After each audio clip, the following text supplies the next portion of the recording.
Mga kwento ni Felmo.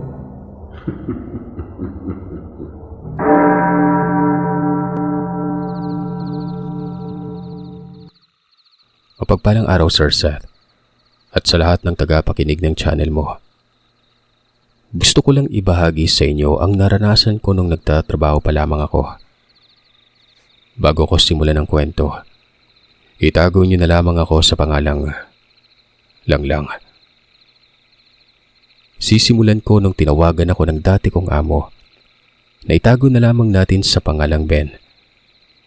Naghahanap umano ng business partner niya ay ng caretaker sa bahay nila doon sa Marabot, Samar. Ako yung inirekomenda niya doon. Napag-isip-isip ko na kung tatanggapin ko ba yung alok ko hindi dahil sa malayo na yun dito sa Southern Leyte. Nag-usap kami ng mama ko. Sabi niya, kung ano ang desisyon mo ay wala akong magagawa.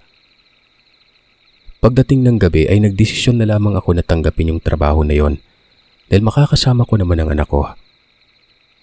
September 20, 2021.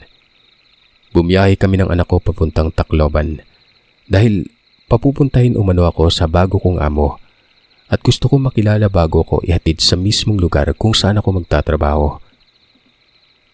Itago na lamang din natin ang amo ko sa pangalang Roger. Ang pangalan sa lugar noon, Sir Seth, Marabot, Samar. Kinaumagahan, ihahatid na kami ng anak ko sa lugar na yon.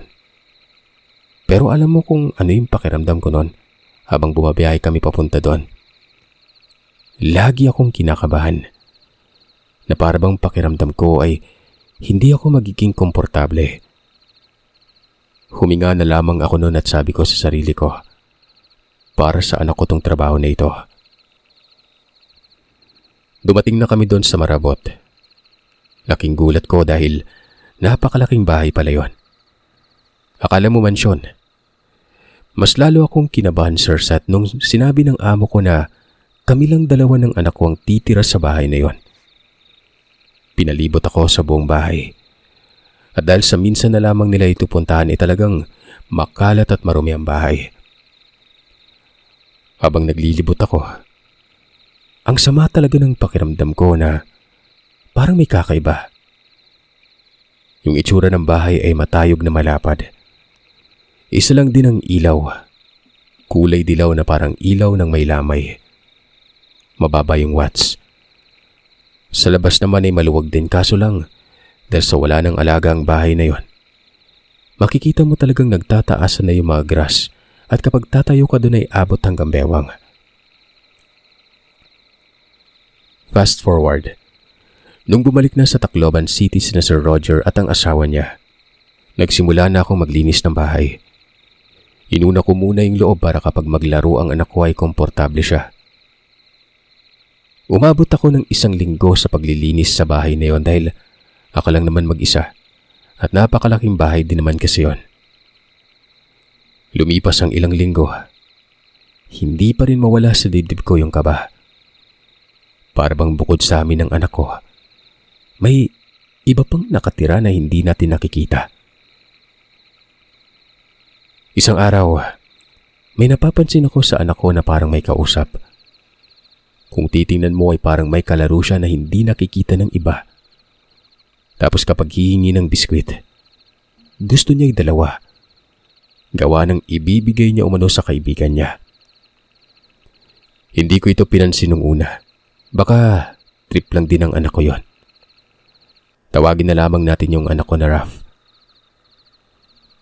Isang gabi, habang tulog ang anak ko ay bigla na lamang itong umiyak.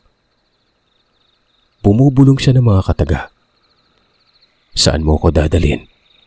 Ayaw kong sumama. Magagalit si mama. Nagpa siya akong gisingin siya dahil nanaginip umano ito. May isang batang lalaki umano ang kukuha sa kanya papunta sa may punong mangga na ang sabi-sabi ng kapitbahay namin doon. Tirahan ng mga laman lupa. Kinabukasan ay nag-request ako sa amo ko na kung pwede ay palitan ko yung ilaw namin at kung pwede ay damihan ng sa ganun ay maliwanag ang buong bahay kapag gabi. Pumayag naman ito. Ilang oras ang lumipas ay dumating na sina Sir Roger at ang asawa niya. May kasama din silang electrician para lagyan ng mga ilaw sa loob at labas ng bahay. Naging kampante ako noon dahil maliwanag ng buong bahay noon. Hindi ko alam na ang simpleng paggawa ko pala o ang request na pagpapadagdag ng ilaw ay ang simula ng nakakatakot kong karanasan. Pagka-uwi ng amo ko, kasama ang asawa niya at ng electrician. Gabi na noon, bigla akong kinabahan nang may parang bumagsak sa isang kwarto na para bang may mga bagay na nababasag. Dali-dali ko yung pinuntahan at pagkabukas ko ng pintuan. Nagkalat yung mga gamit, kahit naman mahigpit yun ng pagkakatali. Lumabas kami ng anak ko sa bahay na yon. Dahil bukod sa mga nagkalat na gamit, may naririnig kami na isang boses ng babae na parang galit na galit. Mabuti na lamang talaga at may tao pa sa labas ng bahay na yon. Kapitbahay namin yon na tawagin na lamang nating Kuya Ed. Marami itong ikinuwento tungkol sa bahay na yon at marami na palang caretaker sa bahay pero hindi nagtatagal dahil sa takot. Sinabi ko sa sarili ko na lalakasan ko na lamang ang loob ko dahil para naman sa anak kong trabaho ko noon. Lumipas ang halos 3 buwang pagtatrabaho. Palala ng palala yung sitwasyon. May isang araw na nagagaraskat ako sa labas ng bahay. May naririnig akong boses ng babae na kumakanta sa loob. Tumigil muna ako sa ginagawa ko. Tiningnan ko ang anak ko kung may kasama ba siya. Sa may kusina ako dumaan dahil sa may likod bahay naman ako nagkakaraskat noon. Kitang-kita ng 2 mata ko. Sa maniwala man kayo o sa hindi, kinakarga ng isang babae yung anak ko habang tulog noon. Kumakanta ng pampatulog yung babae. Sumigaw ako ng, "Hoy, sino ka?"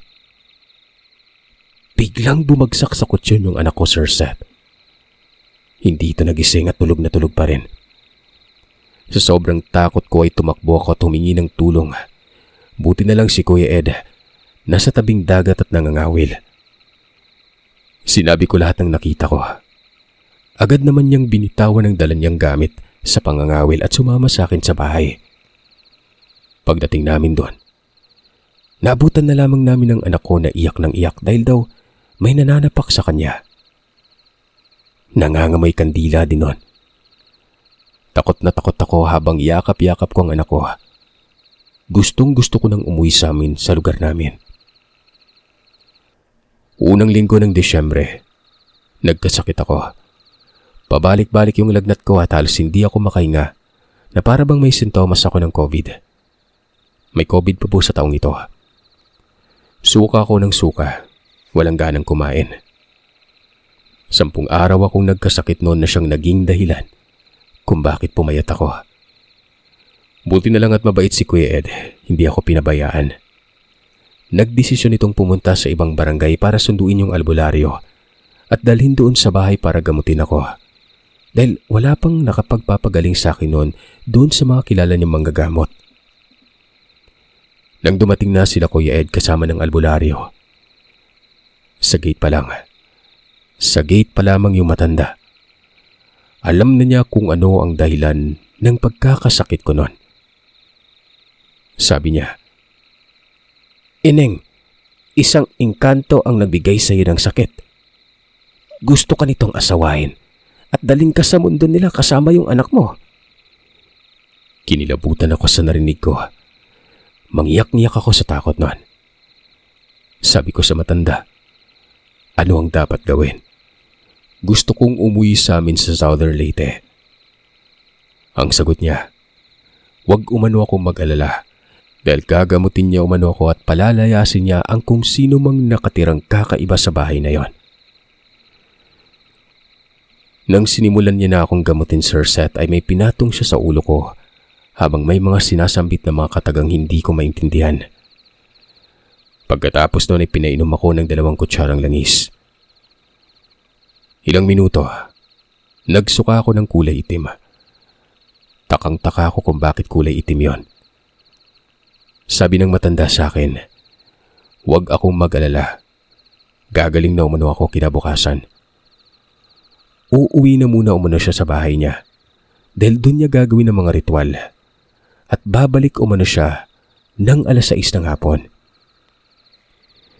Pagdating ng 6:00 ng hapon ay bumalik siya sa bahay at may mga sinabi sa akin noon. Ang dahilan pala ng pagkakasakit ko ay plano ng 2 itim na engkanto. 3 umanong lahat ng yon. Isa ay puting engkanto. Itong puting engkanto umano ay gumagawa ng paraan para maproteksyonan ako. Pero hindi niya magawa-gawa dahil 2 yung itim na engkanto. Malakas sa mga ito. Tinanong ko naman yung matanda kung saan sila galing. Yung puting engkanto at isang itim na engkanto. Tagalugar nyo.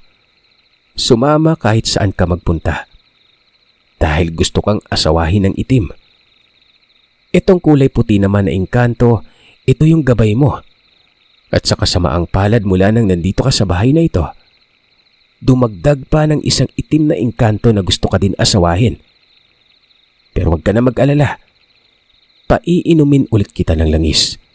Bibigyan kita ng tubig na may orasyon hanggang sa gumaling ka na. Pero ipangako mo na umuwi ka na sa inyo, lalo pat marami sila dito sa bahay na to. Alam mo, Sir Seth, lahat ng sinabi niya ay naging blanko ang isip ko na parang hindi ko maintindihan ang sarili ko noon. Magpaganon pa man, nagpasya akong umuwi na lang sa amin. Sumunod na araw ay gumaling na ako. Nagpasalamat ako sa matandang naggamot sa akin. Tinawagan ko ang amo ko para sabihin na uuwi na ako. Dahil nung sinabi ko kay mama sa tawag ng phone ng pagkakasakit ko ay pinapauwi niya rin ako noon. Pumayag ang amo ko. Mismong si Kuya Edna ang nagkwento sa kanila kung ano ang nangyari. Nang makauwi na ako sa amin, nakahinga ako ng malalim. At sabi ko sa sarili ko ay hindi na ako babalik pa doon. Ayoko na sa lugar na yon. Sa ngayon ay okay naman ang buhay ko. Hindi na ako nagkakasakit tulad nung nasa Marabot ako. Kung may sakit man akong nararamdaman, alam kong hindi na yun gawa ng mga laman lupa.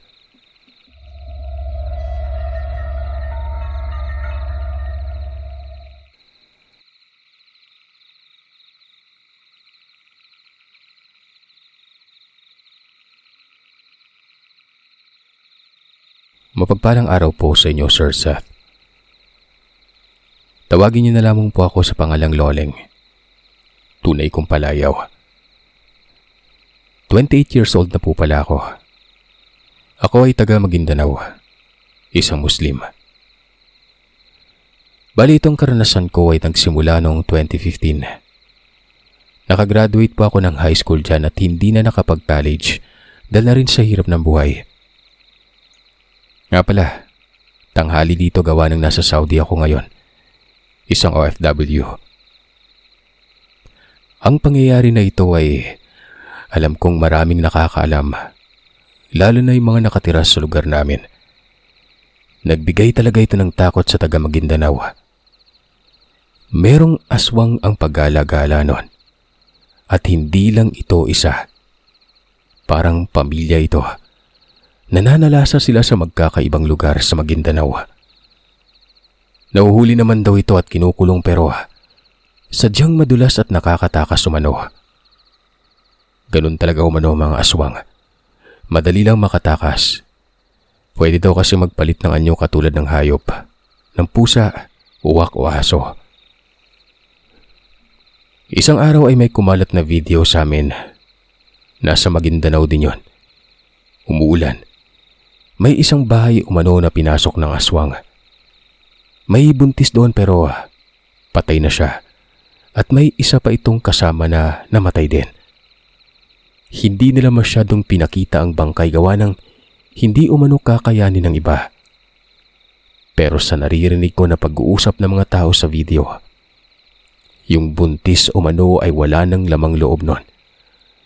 Yung kasama niya ay may sugat sa leeg na para bang dinukot umano ang lalamunan nito. 3 araw yon.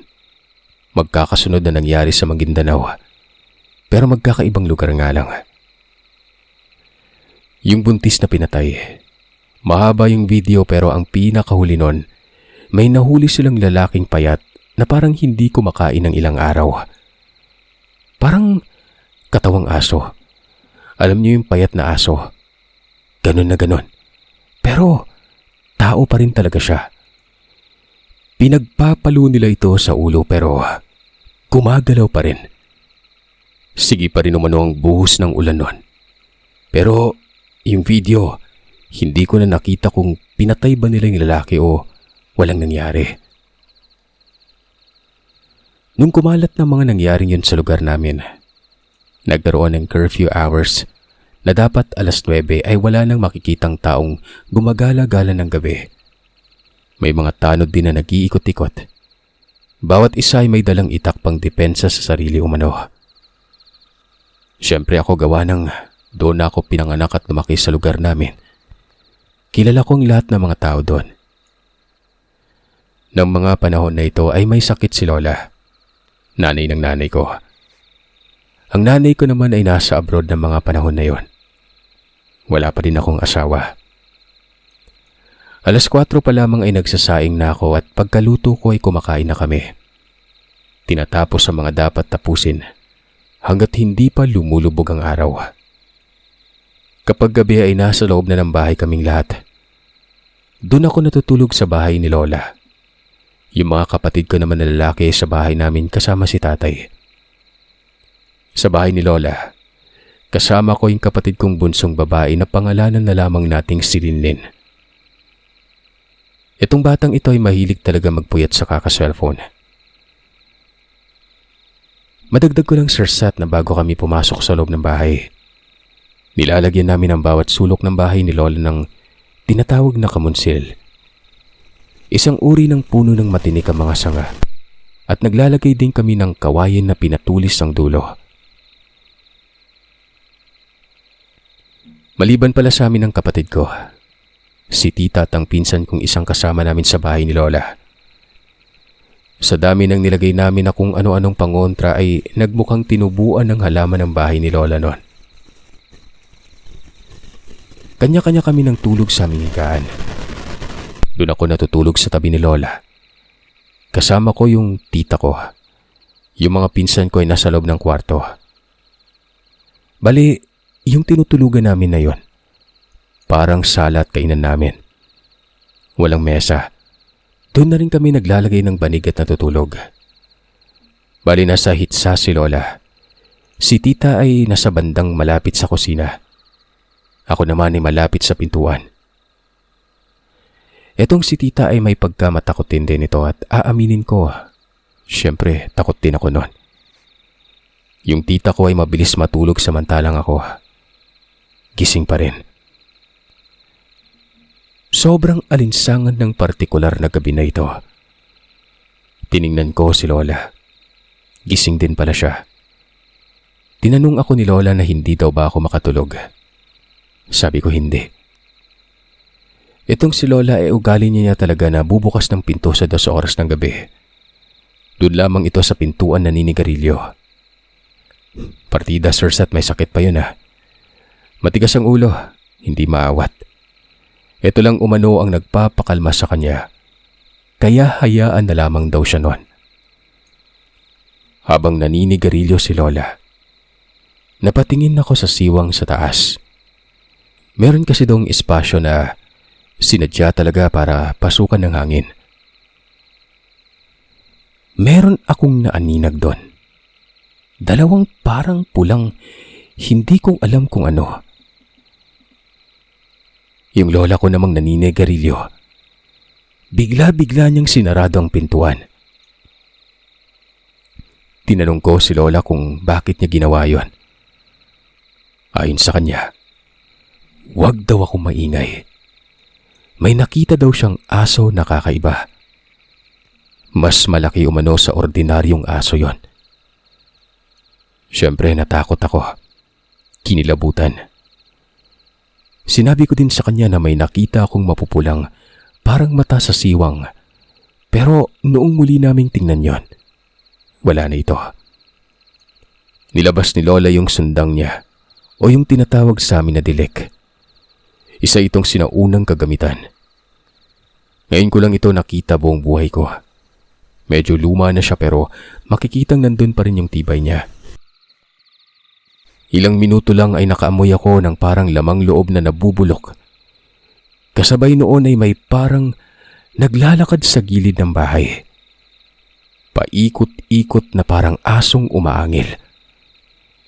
Hindi ko alam pero kahit takot na takot ako, nagawa ko pa ring sumilip sa isang maliit na butas doon sa pintuan. Nung una, wala pa akong nakikita. Pero ilang minuto lang ang nakalipas noon. Merong isang asong tumutulo ang laway. May parang inaamoy-amoy yon. Hindi talaga siya gaya ng ibang aso. Doon lang kami ni Lola sa higaan nakikiramdam. Mag-aalas 11 na noon. Naroroon pa rin yung palakad-lakad. Hindi pa rin umaalis. Isabay pa yung amoy na nanonood sa kalamnan.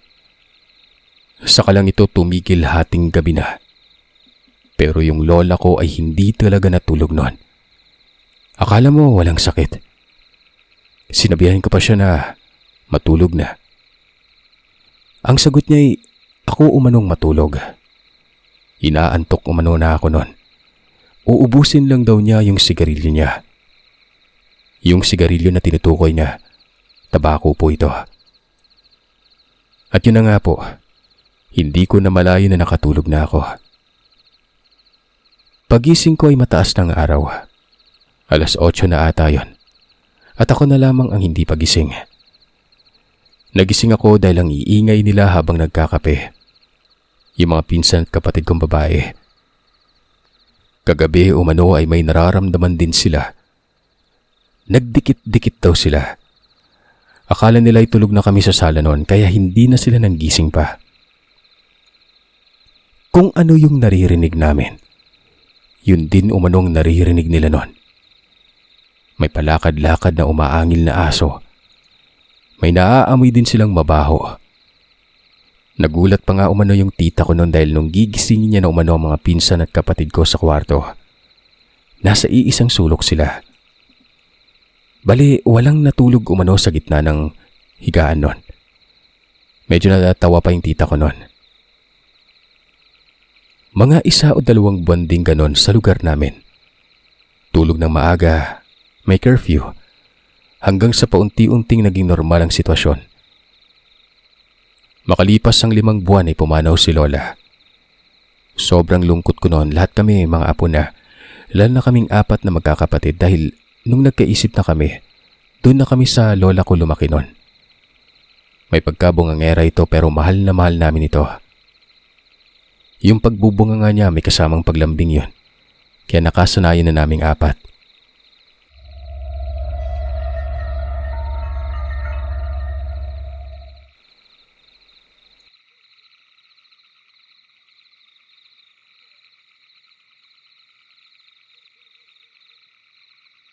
Mapagpalang araw po sa inyo, Sir Seth. Isa akong avid listener ng mga videos nyo. Ginagawa ko itong pampatulog o minsan ay pinapakinggan ko habang may trabaho. Ako nga pala si Leah, isang Muslima, kasalukuyang nagtatrabaho dito sa bansang Saudi Arabia. Ang ibabahagi kong kwento ay tungkol sa mabait na aswang na naikwento lang din sa amin ng matandang kapitbahay namin. Ewan ko, Sir Seth, pero nung ikinikwento ito sa amin ay may halong takot at tawa yung naramdaman ko.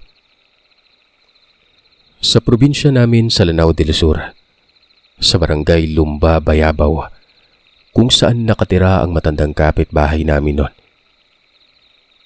Ibabahagi ko lang po, Sir Seth, sa dami ng tribong Muslim sa Pinas. Kaming mga Maranao ang may pagka-business minded. Mahagilap sa kahit saang kasuluk-sulukan ng Pilipinas sa mga Maranao na magdinegosyo. Itong matandang babae na ito ay tawagin na lamang natin sa pangalang Sindaw. Medyo mataba-taba ito. Puti lahat ng buhok niya. May asawa siyang pangalanan na lamang din natin na Karim. Nakaugalian na po namin na mga Maranaw ang magpunta ng syudad kapag pumasok na ang Burr months. Nagtitinda kami o nagbabakasyon sa mga relatives namin sa may parteng Luzon. Oktubre taong 1995. Nasa 20 plus ang edad ng mag-asawa nun. Nagpaalam daw si Lolo Karim kay Lola Sindaw na pupunta ito sa mga kaanak niya sa Quiapo para magtinda at baka may makuhang extra income daw doon. Ang trabaho nga po pala ng mag-asawa, sir, sa pagsasaka. Pinayagan naman po siya ni Lola Sindaw na magpunta sa mga kamag-anak ng asawa niya. Sa 3 buwan na pamamalagi ni Lolo Karim sa Quiapo, nalugi ito sa kadahilan ng maulan ng pagpasok ng Disyembre noong mga taon na yon. Maraming paninda niya ang hindi na ibenta dahil sa sidewalk lang naman siya nagtitinda. At dahil nga sa maulan ay hindi na ito naubos at nabenta lahat. Taong 1996, buwan ng Enero, problemado si Lolo Karim dahil pati pamasahe niya pauwi ng probinsya. Kulang sa perang naipon niya. Hanggang sa isang araw, napansin siya ng nakilala niyang kaibigan na hindi Muslim. Naging kaibigan ito ni Lolo Karim nung panahong nagtitinda pa siya dahil magkadikit lamang ang pwesto nila. Ang mga paninda nga pala ng lalaking ito, street foods, katulad ng fishball, kikiam, kwek-kwek at iba pa. Pangalanan na lamang natin ang lalaking ito na si Ben. Nagtaka si Ben dahil matamlay daw umano ang kanyang kaibigan at tinanong kung ano ang problema. Paring Karim, ba't parang pasan mo yung mundo? May problema ka ba? Hindi lang ata mundo yung pasan ko, pare. Kalawakan na ata eh. Nalugi kasi yung paninda ko at saka ang dami pang hindi naubos. Problema ko ngayon kung paano ako makakauwi sa probinsya namin sa kadahilan ng kulang yung pamasahe ko. Problema nga yan, pare. Kailan mo ba balak umuwi? Kung may pamasahe nga lang baka bukas na eh. Ang kaso wala. Habang nag-uusap sila, nagulat si Lolo Karim na may halong galak sa mukha niya nang sabihin ni Ben na, "Pare, may paraan pa para makauwi ka ng libre." "Talaga ba, pre? Paano?" "Mamayang gabi, mag-impake ka. Magkita tayo sa may lumang building sa may tulay. Hintayin mo ako doon. Ihahatid pa kita." "Sigurado ka ba, pre?" "Oo, akong bahala sa'yo." Kinagabihan, dumating na nga sa tagpuan nila si Lolo Karim na may dalang backpack. Nauna siyang dumating kaya hinintay niya doon si Lolo Ben. Hindi kalaunan ay dumating na nga. Nakasando at pants lang ito. Nagtakas si Lolo Karim nun dahil hindi man lamang nagsuot ng pormal ang kaibigan niya na ang alam niya ay magbabiyahe sila noon pauwi ng probinsya ni Lolo Karim. "Pare, bakit yan yung suot mo?" "Ayos na to, pre. Huhubarin ko na naman tumamaya eh." "Huhubarin mo? Wala ka namang dalang damit na pangpalit." "Huwag ka na madaming tanong, pre. Pagkatiwalaan mo na lamang ako." Nagulat si Lolo Karim nang biglang nagubad si Ben. Nagpahid ng langis sa katawan. At wala pang 1 minuto, nag-iba ang itsura nito. "Sumampal ka sa likod ko, pare."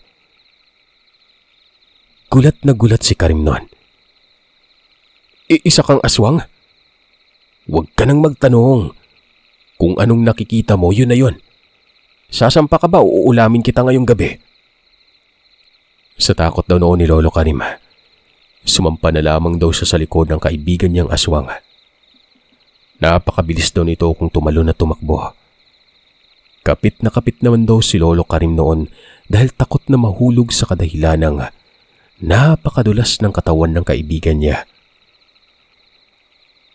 Nang makarating na sila sa may bandang pier, sa maniwala man kayo o sa hindi, bigla umanong naging malaking paniki ang kaibigan nito. Dahil nga sa Luzon sila galing at Mindanao ang pupunta nila. Nilipad nila ang karagatan. Hanggang sa ilang oras pa lamang ay narating na daw nila ang kagubatan sa may bandang Iligan City. Nagkatawang tao ulit ang kaibigan ni Lolo Karim. Pero nasa kakaibang wangis pa rin. Sindak na sindak daw noon si Lolo Karim na halos hindi makapagsalita. Pare, hintayin mo ako dito ha. May naamoy kasi akong ulamin ko mamaya eh. Maghintay ka dito, kukunin ko lang. Umuo na lamang si Lolo habang tulala at nasisindak pa rin sa nangyari. Hindi na niya alam ang kanyang gagawin sa mga panahon na yon. Nang hindi pa umabot ng 2 minuto ay dumating na ang kaibigan niyang aswang. At may dala na itong lalong nagpasindak sa kanya. Ano yan? Ano pa ba? Bulag ka ba? Bangkay. Kinuha ko sa bahay na yon. Pinalitan ko ng puno ng saging. Sumampa ka ulit. Malapit na tayo sa lugar niyo. Grabe ang pagkagulat ni Lolo nun. Nangangatog na daw siya habang sumasampa ulit sa likod ng kaibigan niya. Pumikit na lamang daw ito para hindi makita ang bangkay na dala rin ng kaibigan niya na yon. Nang makarating na sila sa probinsya ng Lanao, sinabi ni Ben na ituro daw ni Lolo Karim ang direksyon ng barangay. Pasado 10:00 ng gabing yon nang matanaw daw ni Lolo Karim ang bahay nila. Itinuro niya ito sa kaibigan. Diyan, sa may asol na bubong, diyan mo ko ibaba. Yan yung bahay namin. Ang hindi alam ni Lolo Karim nun, gising pa palang kanyang may bahay at may 3 bisita pa itong mga kaibigan ng asawa niya. Biglang hinulog ni Ben si Lolo Karim sa bubungan ng bahay nila at sinabing, Ayan, nakauwi ka na kaibigan. Babalik na rin ako pero bago yun ay mag-aapon na muna ako. Mauna na ako sa iyo. Hindi na nakapagsalita si Lolo Karim nun. Nakatingala na lamang siya sa kaibigan niya na nagwangis paniki na naman at papalayong lumipad. Si Lola ay nagulat din sa malakas na kalabog sa bubungan. Tinanong niya ang 3 kaibigan niya kung narinig ba daw nila riyon.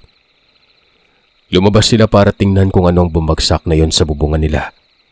At laking gulat ni Lola Sindaw nang marinig ang asawa niya na umuungol sa sakit ng likod sa pagkakabagsak. Agad naman umanong humingi ng tulong sa mga kapitbahay si Lola para ibaba mula sa bubungan ng bahay ang asawa. Tulala noon si Lolo Karim na trauma sa mga nangyari. Hindi makausap sa loob na mahigit 1 buwan. Nang bumalik na ito sa ulirat, naikwento niya sa asawa niyang si Lola ang buong pangyayari bago siya makarating sa kanila. Mabuti na nga lang umano at hindi siya nilapa ng kaibigan niyang aswang.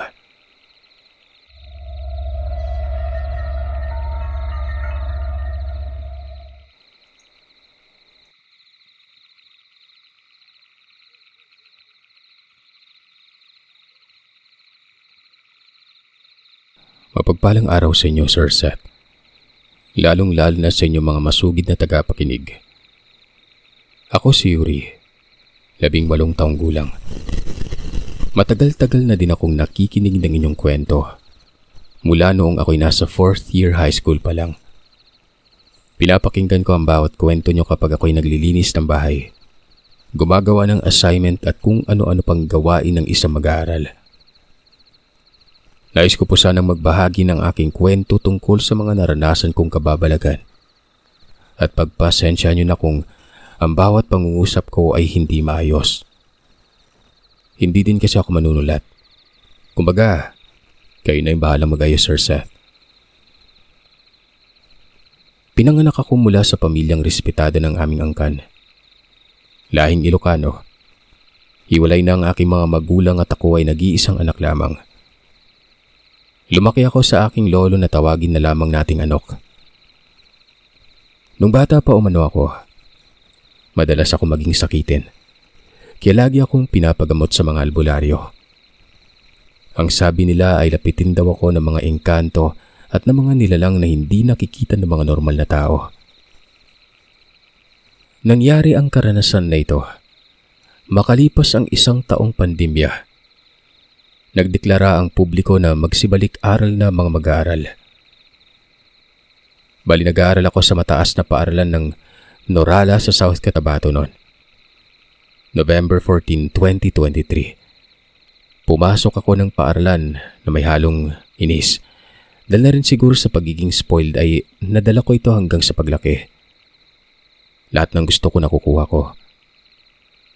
Tahimik ang paligid, maliwalas ang hangin. Yung pakiramdam na malaya ka. Bandang 10:00 ng umaga ay naglakad ako mula sa 2nd floor hanggang TL room. Pagkapasok ko sa silid ng room na yon, nakita ko sa labas ang mga estudyanteng nagtutulong-tulong para buhatin ang isang estudyante na parang nagwawala at wala sa sarili. Ang sabi nila ay nasapian umano, pero ipinagsawalang bahala ko lamang ito. Matapang ako noon. Hindi ako yung klase ng babaeng madalas matinag pero iyakin pa rin. Hindi nagtagal ay pinatawag ng lahat ng mga guro para sa kanilang pagpupulong. Dahil sa patagal ng patagal ay rumarami na umano yung nasasapi ang mga estudyante. Nagkalat ang mga estudyante sa labas at loob ng campus. Nanatili lamang ako sa aking kinauupuan. Nakita ko nga sa malayo yung manliligaw ko na si Jabez noon. Nagdadasal ito. Dinadasalan ng isang estudyanteng nasapian.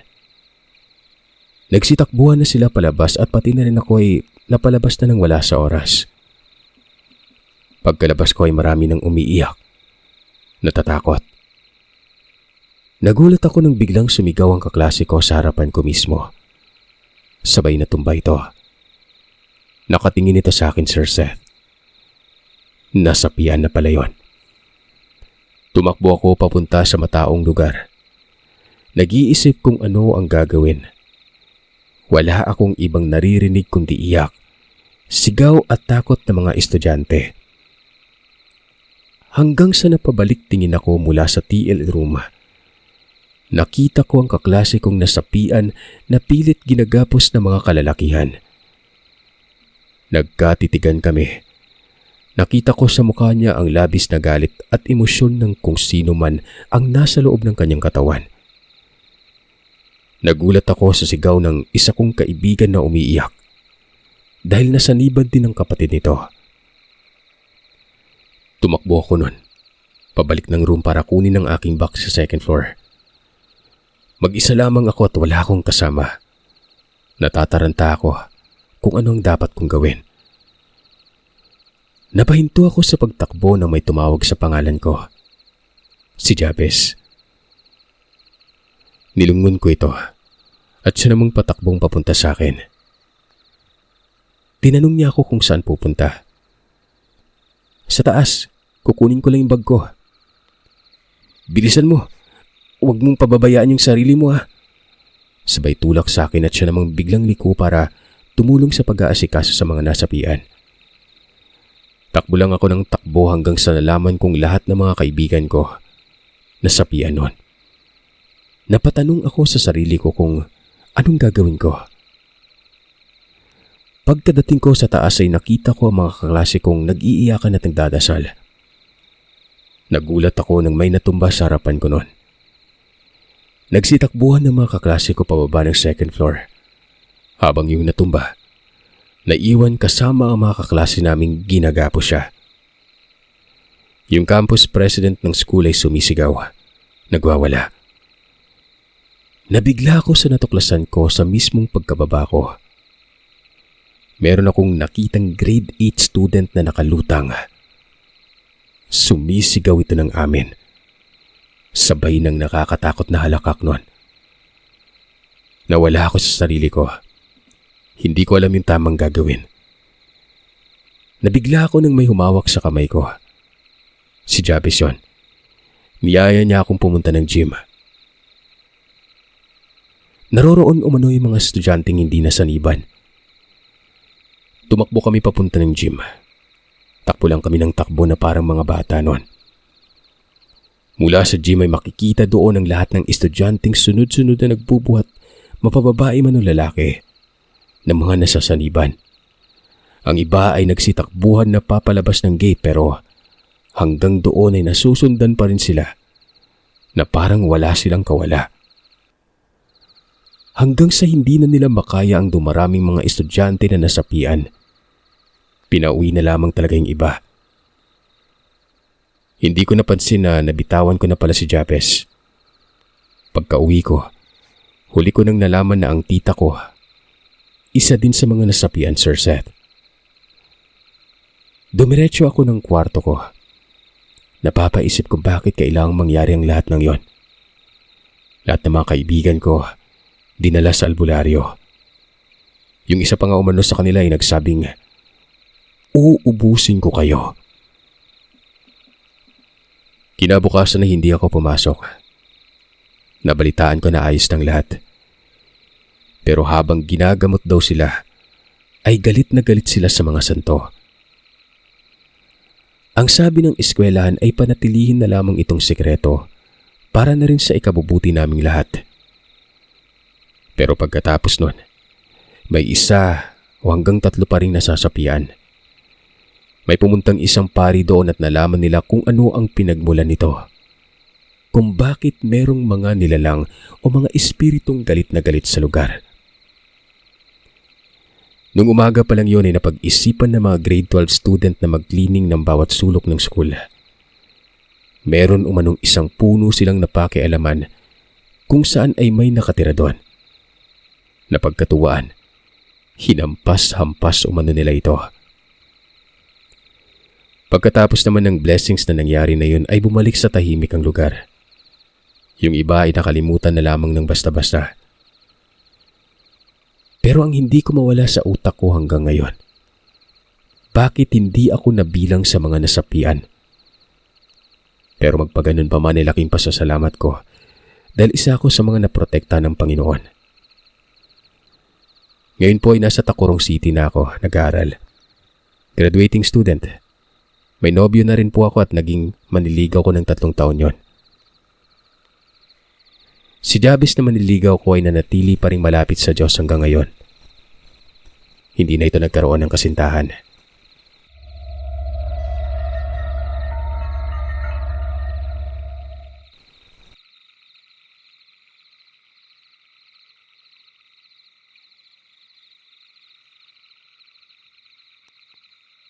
Mapagpalang araw, Sir Seth, at sa mga masugid yung tagapakinig. Silent listener niyo po ako since 2022. Tawagin niyo na lamang akong Wesley, Tubong Bulacan. Itong kwentong ihahayag ko ay nangyari sa kuya ko noong siya ay bata pa lang. Paano ko nalaman? Hanggang ngayon kasi kinikwento pa rin ito ng mga ate ko at magulang. Nangyari ito taong 2006. Kasalukuyang buntis ang aking ina sa kuya kong tawagin niya na lamang na Kuyang Ron. Dito sa amin normal lang na makipagsalamuha sa aswang. Dahil mismo nga mga aswang ay kapitbahay lang. Nakakasalamuha lang namin kumbaga. Kasalukuyang buntis ang aking ina ng 7 buwan sa kuya ko. Gabi-gabi umano kaming ginagambala ng aswang sa bubungan namin. Hindi naman magagalaw si mama gawa ng may alam ito sa pangontra sa mga aswang. Isang araw, late na ng gabi nakauwi si ate dahil closing ito sa trabaho. Malayo pa lamang sa bahay ay tanaw na ng ate ko na parang may nakadapa sa bubungan namin. 2 itong nakadapa na ito na animoy may pinapakinggan sa loob ng bahay. Agad-agad na nagmadali si ating pumasok sa bahay noon. Akmang pakatok na siya. Nang biglang may sumitsit sa kanya galing doon sa bubungan. Binalot ng kaba si ate noon. Dali-dali siyang kumatok na gusto na lamang niyang tumagos doon sa may pinto para makapasok na siya. Maya-maya ay pinabuksan ito ng aking ama at sinenyasan na huwag maingay. Pagpasok ni ate ay nakita niya ang aking ina na namimilipit sa sakit. Sa tabi nito ay ang langis na kumukulo. Kinabukasan ay kinumpronta ng aking ama ang kapitbahay naming bantog na aswang. Ang tawag sa kanya dito sa amin ay Lola Loida. Pero tinanggi ng matanda ang bintang. Ayon sa kanya, yung isang matanda daw sa likuran ng bahay nila ang umaaswang sa asawa niya. Pinalampas ito ng aking ama hanggang sa naluwal ng maayos ng aking ina ang aking kuya. Pero hindi pa dito nagtatapos ang pangangambala ng aswang na yon. Ilang araw pa lang pagkatapos iluwal ng aking kuya, bumalik na naman ang panggagambala na yon. Napaka-agresibo nito na nagagawa nitong banggain ang pintuan para lamang makapasok at yugyugin ang aming bintana. "Huwag mo akong sinusubukan, ha? Hindi mo talaga magugustuhan ang kakalabasan ng ginagawa mo," sambit ni nanay.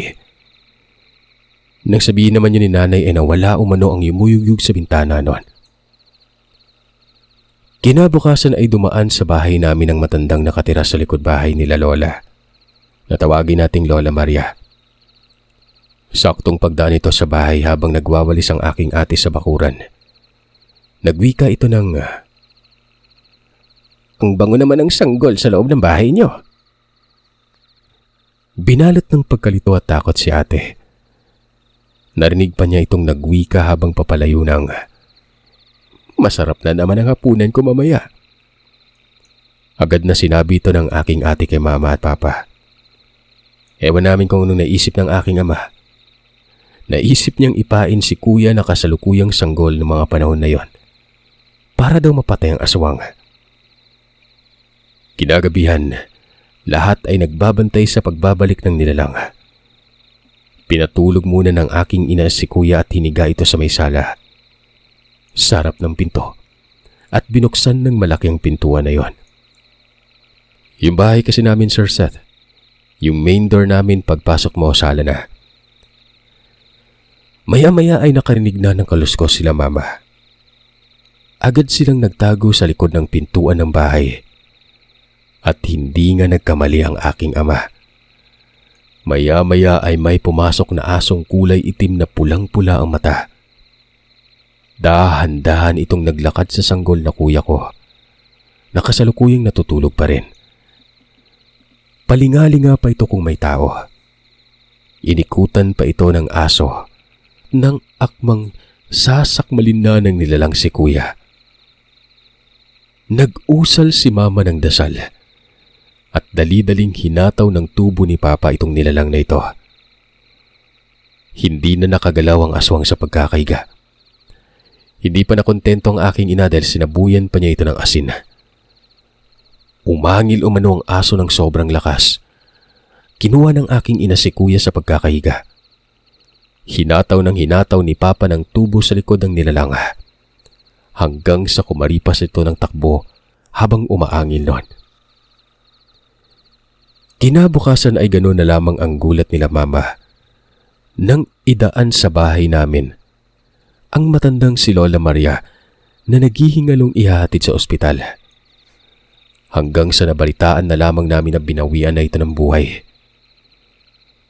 Nakita ni ate ang saya sa mukha ng aking ina at nagwika ito ng, "Mali nang kinalaban niyang matandang aswang na yan." Sabay ngisi pa. Dumaan ulit ang kaanak ng matandang ito sa harap ng bahay. Kasalukuyang naglilinis noon si mama sa bakuran. At habang papalapit ang apo ng matandang ito, napakasama niya tumitig na para bang may nagawang masama sa kanya si mama. Nung malapit na ito kay mama ay nagwika ito ng, "Hindi pa tayo tapos. Ipaghihiganti ko si Lola." Kinabahan si mama noon. Sa pagkakaintindi namin kasi noon, yung apo ng matandang yon, ayun yung kasama nito sa bubong nang nakita ito ng ate ko. Sa kabutiang palad naman, Sir Seth, walang paghihiganti na nangyari at namuhay kami ng maayos pagkatapos noon.